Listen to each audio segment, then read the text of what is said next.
Well, as long as you understand it. Let's see here. So 25 is, all right, I got it. I will begin with a word of prayer. Dearly Father, we thank you for this day again. I thank you for these students. Just ask you to bless our work today. Help us to glorify you, what we do, and just to understand a little bit more about math together, Lord. In your name I pray, Lord Jesus. Amen. So 25, I give you a constant, and then I say, I give you a 0, and I ask you to use the 0 for the polynomial to factor it. So you've got, this will work out better if you guys can tell me what it is. F of x equals to what? X cubed, what was the rest? Minus 12x squared, what? Minus 79x. Minus 102, all right. And I told you that f of minus 3 was 0, right? That means that there's an x plus 3 factor. So this is because we are given f of minus 3 equals to 0, so the factor theorem says there's an x plus 3 factor, right? Okay, so then there has to be something else here. So if I think about multiplying this out, I must have an x squared here, right? And I must have a, what's 102 divided by 3? Well, it's 34. So I must have a minus 34 here. Now what goes in the middle there, that's not obvious. So what I do personally is I put a plus bx here. And I don't know what that is. Want to find this. All right? I want to find the b. So to find that b, how do I do it? How do I do that? Well, multiply it out. So if I multiply this out, what do I get? I get x cubed plus bx squared minus 34x plus 3x squared plus 3bx minus 102. Let's collect like terms. We have x cubed plus parentheses b plus 3 times x squared plus parentheses 3b minus 34 times x minus 102. So this is just a trick, guys. If you can't see how to factor something, but you know that it's got like a particular pattern, you can just introduce a letter as a kind of in-between step to figure out how the factoring goes, right? What is factoring? Well, it's multiplying in reverse, right? So if you multiply out your guess, then you can kind of look at it and figure out what the b should be. See, in order for this to be equal to that, what do we have to have? Well, we have to have x cubed equals to x cubed. Okay, well, that's good. Not really helpful. Minus 102 equal to minus 102. Well, it's, again, not terribly helpful. But how about this? This right here has to be minus 12. And see, this right here has to be minus 79. Either one of those will tell you what b is. I'll pick this one. So b plus 3 equals to minus 12. Apparently b is equal to 15. Right, so now what we now then know is that f of x is equal to x plus 3 times x squared plus 15x minus 34. Oh, thank you. My bad. That would have been really confusing in about a minute. Yeah, I should subtract 3 and get minus 15. Thank you, thank you. Now double check. Does that work for the other one? How about 3b minus 34? Well, 3 times minus 15 is minus 45. Minus 45 minus 34 is minus 79. So yay, it works. Now, could I have seen minus 15 just looking at this? I personally can't. Like, so this step is an important, workaround. If you went to tutoring, they probably showed you a different way. Yeah. Could you use synthetic division? I don't know what synthetic division is, but if I did, yes. It's in the textbook. Yeah, but we haven't covered. It's true. We haven't covered it yet, nor will we. But yes. So if you the same answer, does it matter what way you do it? Oh, no, no. If you just wrote this down because you saw it, I couldn't object. No, I mean like. If you use synthetic division to find it, that would also be fine. Yeah. You can Although it makes me simplify sad. that. What's that? You can simplify. Yes, we're not done yet. So the instructions were to completely factor over the reals. Are we done yet? No. Because this will factor. How will it factor? X plus 3, x minus 17, x plus 2. X minus 17 times x plus 2. All right. Can we factor this further? No. End of the line. Answer. But yes, if you know synthetic division and you want to use it to not do the B algebra, you can do that. That's fine. But if you get it wrong, I can't really understand it. I mean, it's just gibberish to me, synthetic division. All right, so you guys wanted me to do part B? B looks harder, but it's actually easier.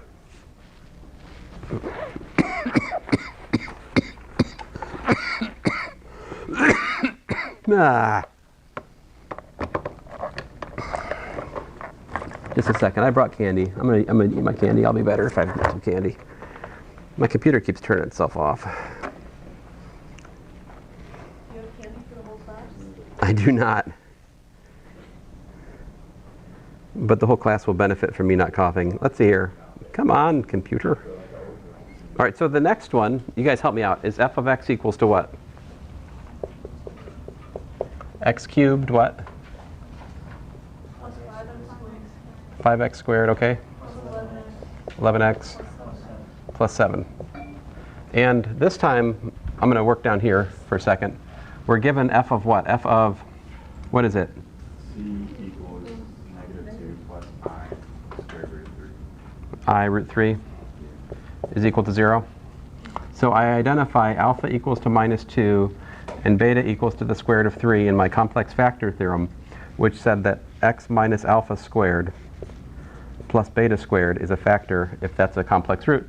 And so that is actually x plus 2 squared plus 3. Because the square root of 3 squared is 3. And so, long story short, you have a factor of x squared plus 4x plus 4 plus 3, which of course is x squared plus 4x plus 7. So I've got a factor of 4x squared, x squared plus 4x plus 7. That's what having that complex root tells me I've got that prime factor, which is super nice because that means I can factor out x squared plus 4x plus 7. How did this work out for you, synthetic division people? It is good?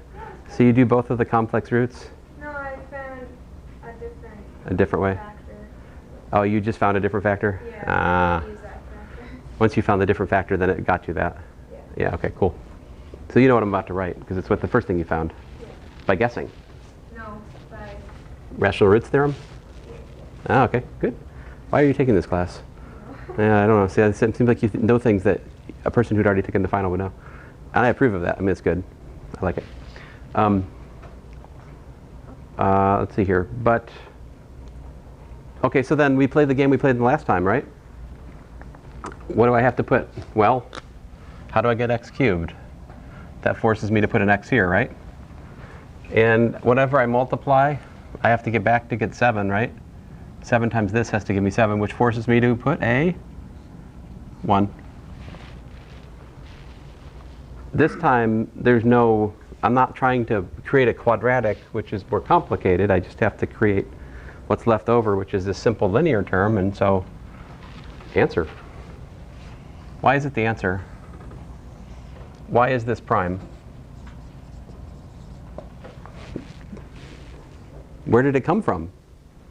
It came from the complex root, right? These kind of quadratics are prime. The quadratics which only have complex solutions are the prime quadratics. So, done. Now part C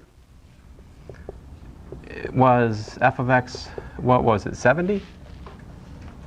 30, oh 30. 30x cubed plus 31x squared. Okay, that's all I remember. Minus 3. I didn't remember it either, did I? Minus 31x squared, then what else? Plus 10x. Minus what? 1, okay. And so what I do here is I factor 30 out. like that. And I know I can put an x here, here, here, and here. How do I know I can do that? Well, the problem told me that f of a half was f of a half was a 0, f of a third was a 0, f of a fifth was a 0, right? So the factor theorem applied 3 times gives me minus a half, minus a third, minus a fifth. Done. If I give you, like, I know I've given you so much information about that problem, it makes it very easy. If you know the factor theorem. If you don't know the factor theorem, well, it's impossible. I guess it's not impossible, but it's not as pleasant. What's the next one I supposed to? 24. Oh. Why does my computer keep freezing up? I bet it's Microsoft Teams.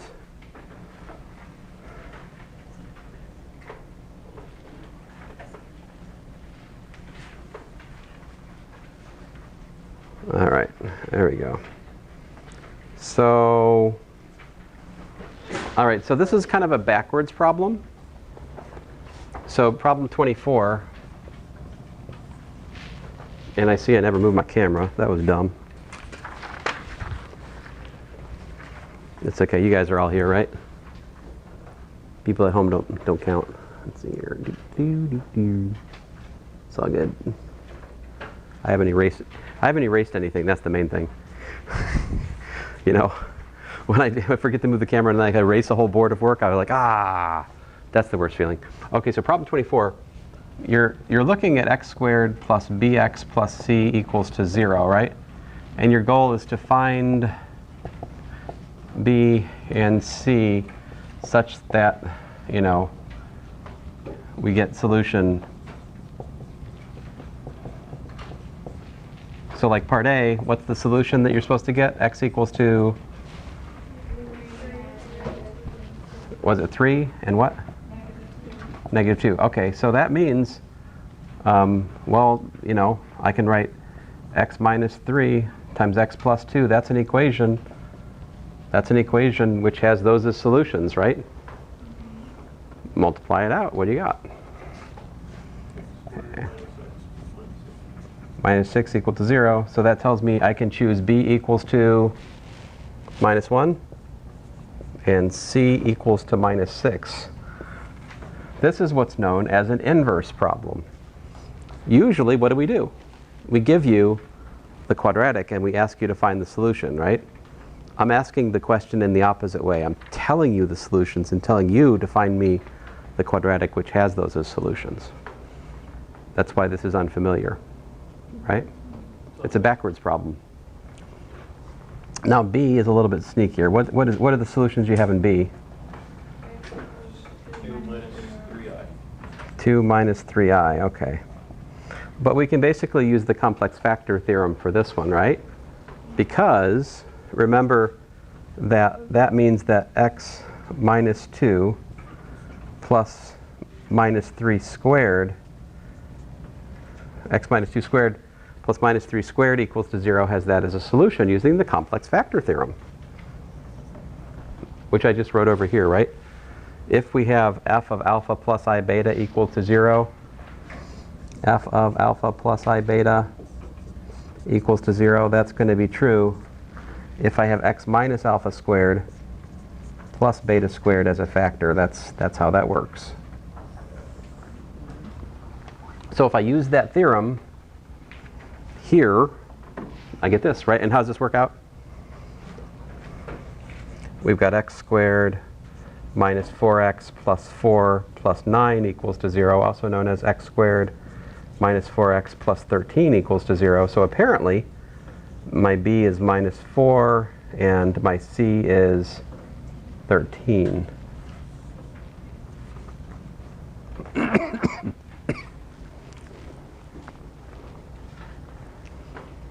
What should we do for part C? Part C is a little nastier, isn't it? What's C? C has what?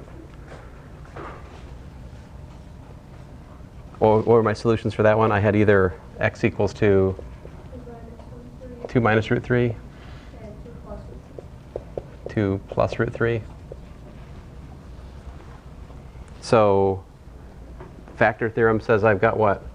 I've got x minus 2 plus root 3 and x minus 2 minus root 3 equals to 0. That would be the factor theorem, right?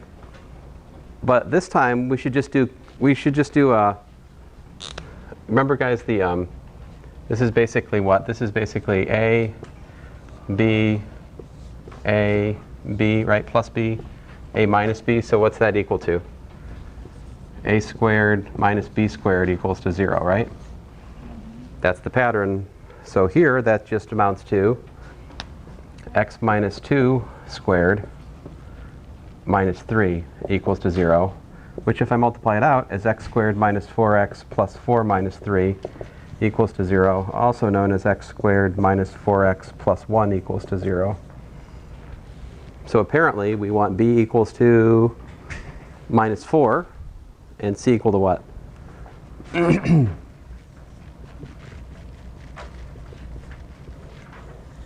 Now let me just double check my answers here right quick.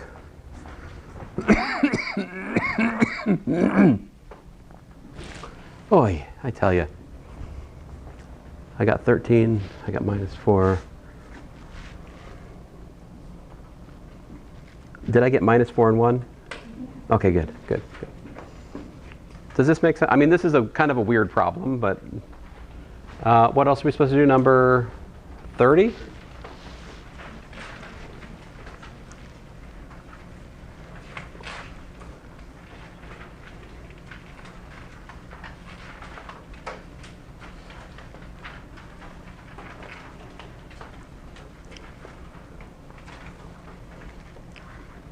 Okay. Let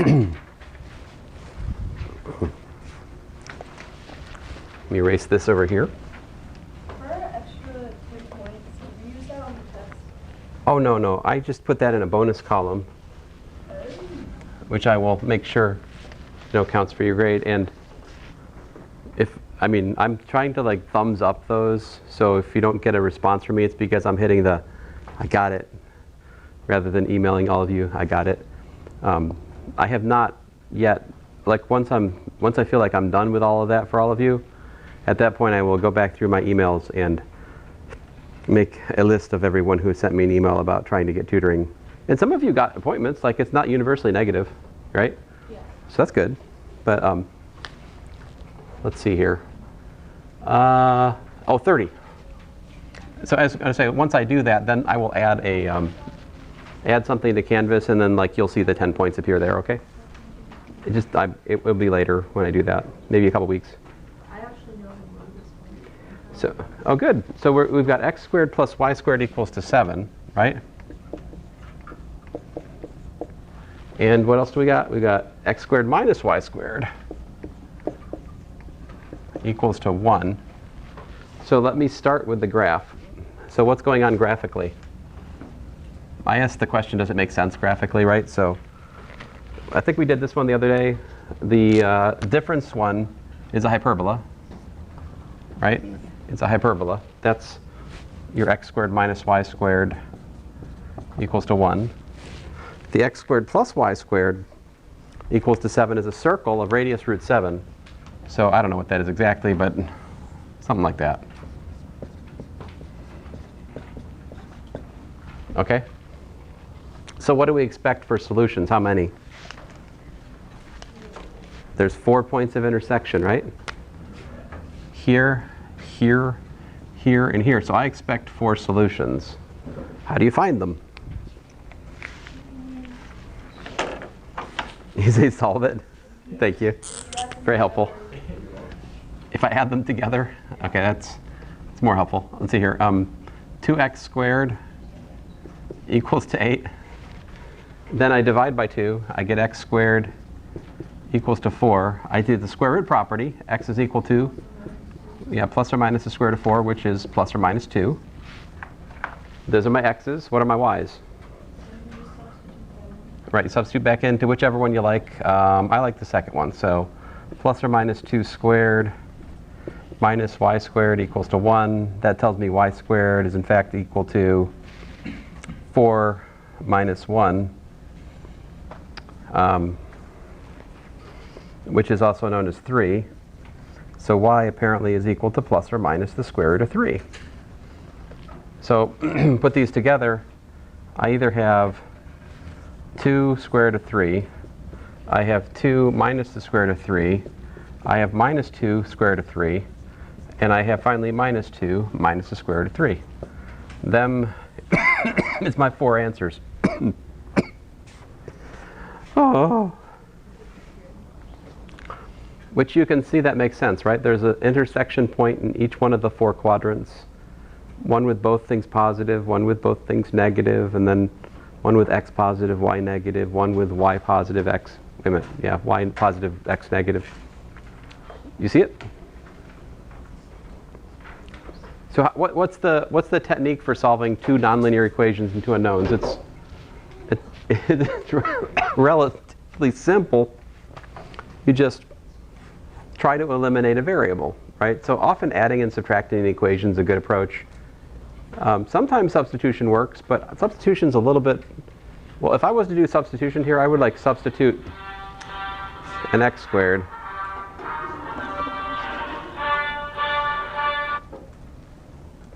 Harry Potter's better. What is Harry Potter?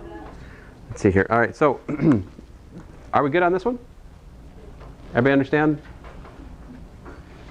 32 then. What's 32? X squared plus y squared equals 4, and then x plus y equals 2. Ah.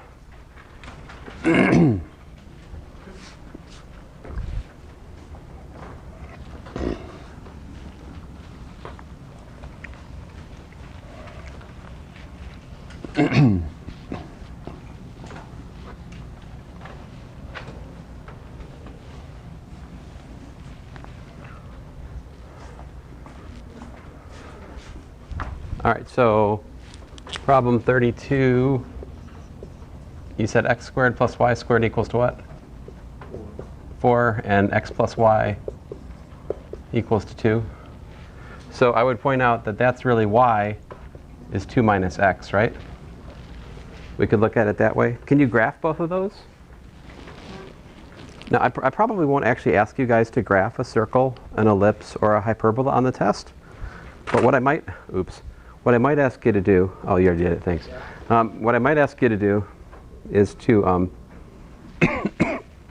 play match game, right? Like I give you 4 graphs and I give you different equations. You have to match A with, you know, which one goes with which formula goes with which. So rather than making you graph, I might make you identify which equation is which graph, okay? That's more likely the way I'll test it, okay? Now, there is one thing I do expect you to be able to graph somewhat carefully, which is a line. I think you guys should be able to graph a line, all right? I will tell you this right now before I forget. On the mission, I had graphed the absolute value of 2 minus x. That would not be on the test. That's maybe test 2, but not test 1. Because I haven't talked much about that at all, so. Okay, so this one, what we're up against here is we've got a circle of radius 2, right? That's x squared plus y squared equals to 4. It's a circle of radius 2. And the, excuse me, the other one is a line like that. And if you look at it, it's got a y-intercept of 2. And notice that when x equals to 2, it's 0. So its x-intercept is also 2. So if you fully believe my graph, we don't even need to do the algebra, right? It already has the solution. The solutions are 0, 2, and 2, 0. Right? But let's do the algebra. Let's work it out.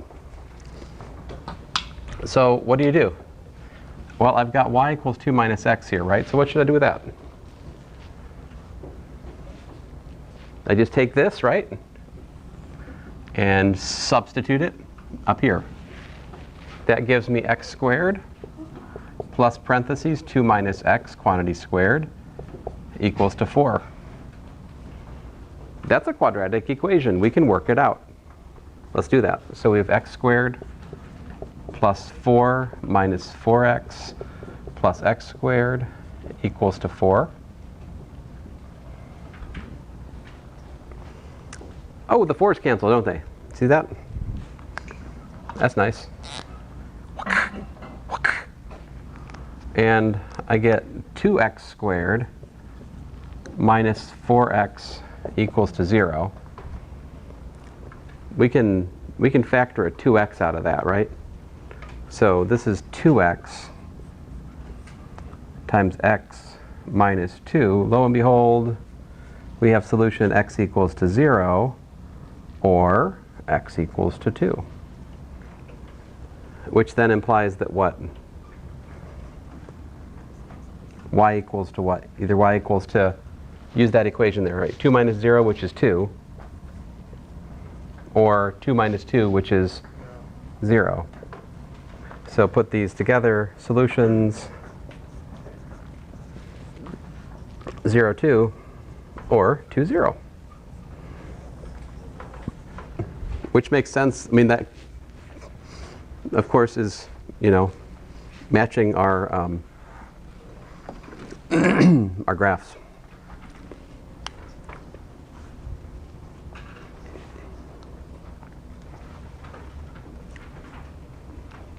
Are we good? I have time for one more question, and then we'll have to collect them.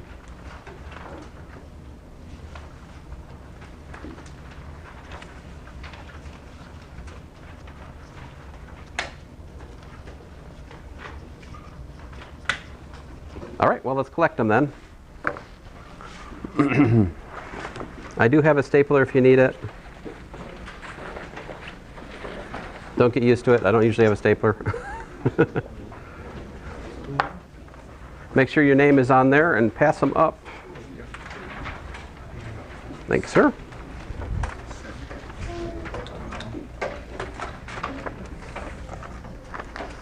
I'll be back. So pass them all up to the front, please.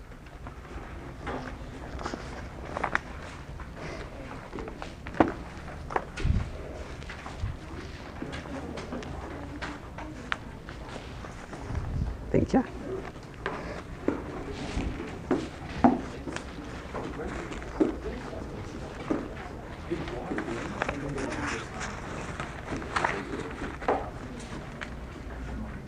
Thank you. Thank you.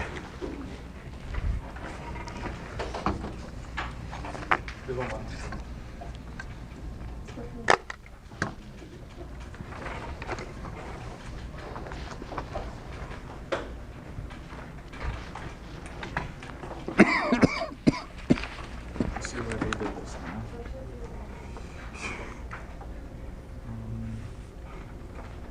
All of these need to be stapled. And then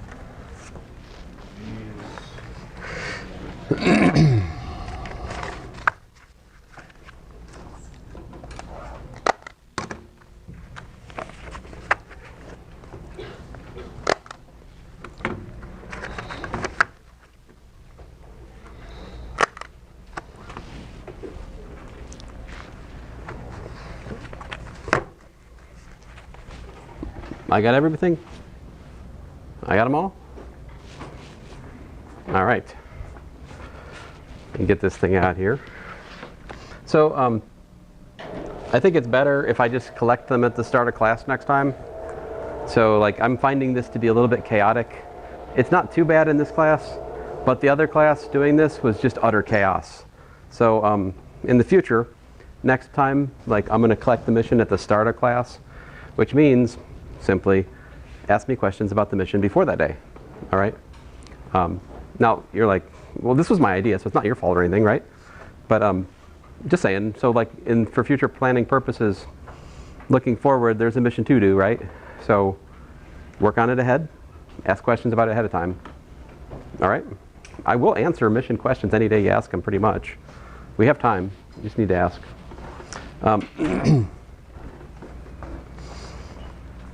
Because the side effect of me helping you with these questions right now is that it makes me hurry through this a little bit more than I'd like to. But it's okay. Eventually this thing will work. one thing I should do before I forget, because you guys just took the quiz, right? So let me, I haven't posted the solution yet. Oh, come on. Oh, wrong email. I usually send, I tend to send the solutions to my Gmail because I find it's more reliable for, well, just more reliable, period, right?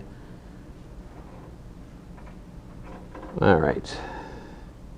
Try not to look at the Calculus 3 solution. That would not be helpful, right? There we go.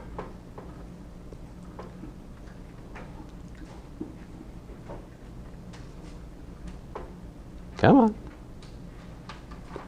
All right, well, fine. Eventually, I'll remember to plug this thing in. Here we go. So let's start with quiz 3.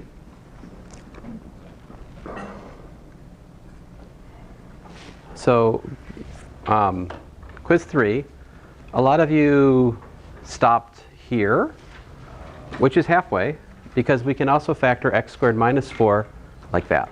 Okay? So there's that problem. Now problem 2,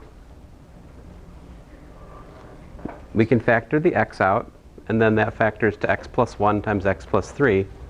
There you go. Now some of you are telling me x is equal to plus or minus 2, or x is equal to 0, minus 1, and minus 3. Why is this wrong? What are the instructions? Factor. There's no equation here. You're solving a different problem. You're solving x squared, x cubed plus 4x squared plus 3x equal to 0. That is not what has been asked. That's why you lost points. All right? You must separate in your mind the distinction between factoring and solving. Same thing for here. Factor completely. I'm not looking for numbers that solve this equation equal to 0. That's a different problem. Those numbers happen to be minus 3 plus or minus the square root of 41 over 4, but that's a separate problem. Excuse me. So here's completing the square. First I factored a 2 out, which put a 3/2 here, and that 4 become a minus 2, because this times that gives me back minus 4. And then completing the square, well, half of 3/2 is 3/4, so I add 3/4, I square it. I have to subtract the square of that, which is 9/16. But 9/16 minus 2 is minus 32 minus 9. Minus 32 plus 9 is 41. So I get minus 41/16 there, which then, usual difference of squares trick, it gives me that. So that was factoring completely over the rails right there. Vertex of the parabola, I think that was probably the easiest. I don't know if it was the easiest. It was. I guess I would say the first problem, the second problem, and the fourth problem are easy. I think the third problem is challenging, right? But here I complete the square. X minus 4, quantity squared, minus 16, so I get a plus 4 here. This is in vertex form. Once I have vertex form, I can read the vertex off. Vertex is 4, 4, because 4 is what makes that 0. And when it's 0, the output is 4. So I know it's kind of hard to see the contrast of 4 and 4 here, but there it is. So. So that was quiz 3. Do you guys have any questions about quiz 1 or 2? We can go back. Okay. I do mean to post the solution to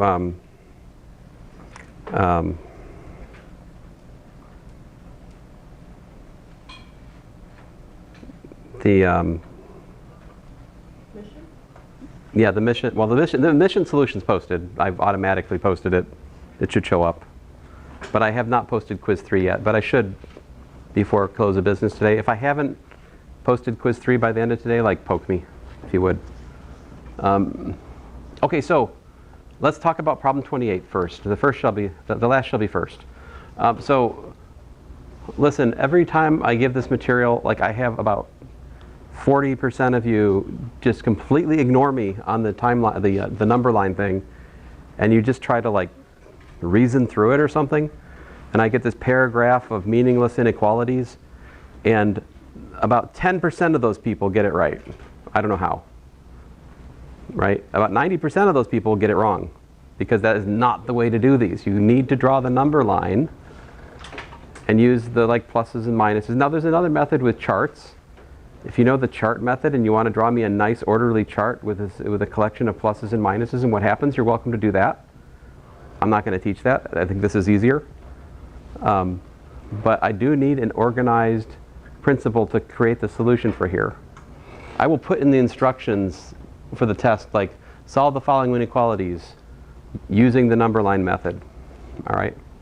Let us understand that if you use the chart method, you may also do that. But what you cannot do is simply write a paragraph of meaningless, like, inequalities that lead to nothing. I'm not going to give you credit for it. I'm just telling you ahead of time. I want you to please learn this. If you haven't already, do not ignore it. Learn it. All right. I've said what I said. So the method is it's pretty simple. What you do is you just factor what you're up against, right? In this case, that I get critical numbers -4, -3, and 3, and then I test a point in each region, right? I described to you guys last time how to do that, I think. Like I plug in 0 usually. That's easy enough. If I plug in 0 into the expression, I get 4 times -9, which is -36. So that's why I put minuses here. And then each one of these is an odd power, which means I flip signs at each critical numbers. Minus to plus, minus to plus, plus to minus. Once that's all done, once I put a plus or a minus in each region, I look at what I'm doing. Well, I'm solving greater than or equal to 0, right? So that means I'm looking for where the pluses are, namely here and here, which makes me write down this and that. I'm including the endpoints because we're looking at greater than or equal to. Any questions? So you flip the sign if it's an odd power, but you keep the sign the same if it's an even power? That's right. Let me see if I have one like that in here. I guess I don't even have an even power in the... I mean, there was one like that on the problem we worked in class. It's just in the homework, I think I ended up not having any even power. Sorry about that. Oversight on my part.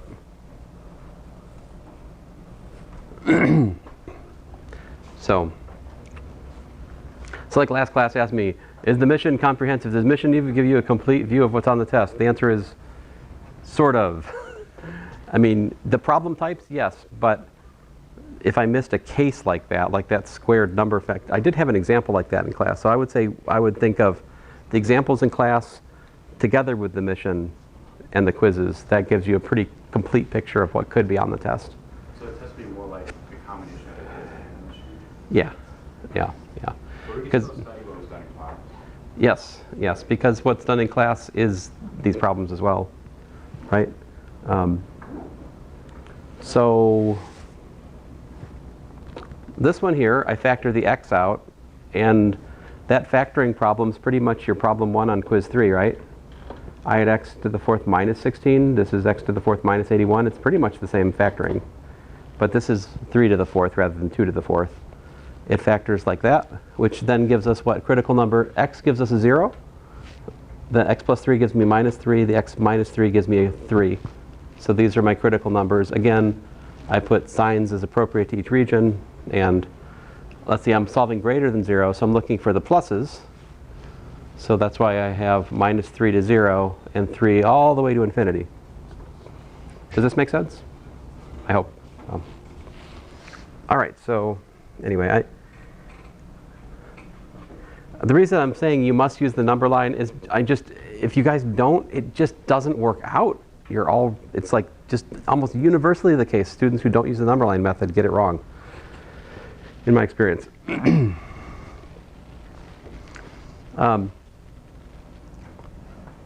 Let's see here, just briefly, if it's a sum of squares and the same numbers on both sides, it's a circle. If it's a sum of squares, but you've got different numbers multiplying the x and the y term, it's an ellipse. If it's a difference of squares, it's a hyperbola. The other thing that could happen was, what did I say here? The other problem I had something else that could happen. Where'd the other problem go to? You guys didn't ask me about it. This one, I'm surprised nobody asked me about 31. So here, completing the square is a little tricky. You need to make sure you isolate your square before you do it. But if we get a difference of squares, it's a hyperbola. This one here, I had a sum of squares equals to a negative number. There's just no solution. It's not possible to have a sum of squares equal to a negative number. So the answer to that is nothing. If you get a sum of squares equals to 0, it's just a point. So that's how that could have happened. I don't know if I even had a point in here. I don't think I had the point one. Let me go back here. So there's lots of make sure you understand the factoring is the most important thing on this test, actually. You must master the factoring. It's the bedrock of everything else we do. Now, is this a factoring problem? I mean, not exactly. It's a solve problem, right? But how do you solve a solve problem?